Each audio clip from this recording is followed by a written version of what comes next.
empfangen wir das Tanzchor der Kölner Rheinfeilchen.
Tolle Tanzgruppe der Kölner Rheinfeilchen lassen wir uns herzlich begrüßen mit dreimal Kölle, Rheinfeilchen und Kölle. Und ich übergebe das Wort Ihrem Kommandanten Thomas Kirschbaum. Ja, liebe Narren und Herren hier im wunderschön dekorierten Sartorisaal zu Köln, meine Liebe, meine Stadt und mein Verein, kann jeder mitsingen, kennt jeder. Und dann kommt hinterher bei uns von der Gruppe Querbeat und der nennt sich Thomas. Aufstellt, greift euch Tropikal mit den Herren. Aha. Meine neue Tanzpartnerin. Ist das gut? Perfekt, ne?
Meine Damen und Herren, liebe Fastelavondsfreunde, ja, oh, wie bist du schön, schöner kann es hier oben auf der Bühne gar nicht sein.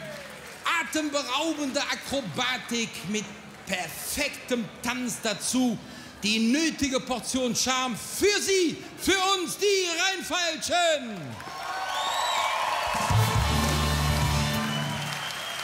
Und wir bedanken uns mit der verdienten Rakete an die Gewehre Kommando 1, 2, 3, hey. Und 1, 2, 3, hey. Und noch 1, 2, 3, hey. Die Rheinfeilchen dreimal Kölle! Rheinfeilchen! Kölle! Vielen Dank euch allen. Bleibt uns noch lange so topfit erhalten, denn ihr seid die Krönung im Kölner Karneval. Vielen Dank, noch einen schönen Abend, eine tolle Session. Kurt Jodwiger, Abmarsch!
Ja, bravo nochmal.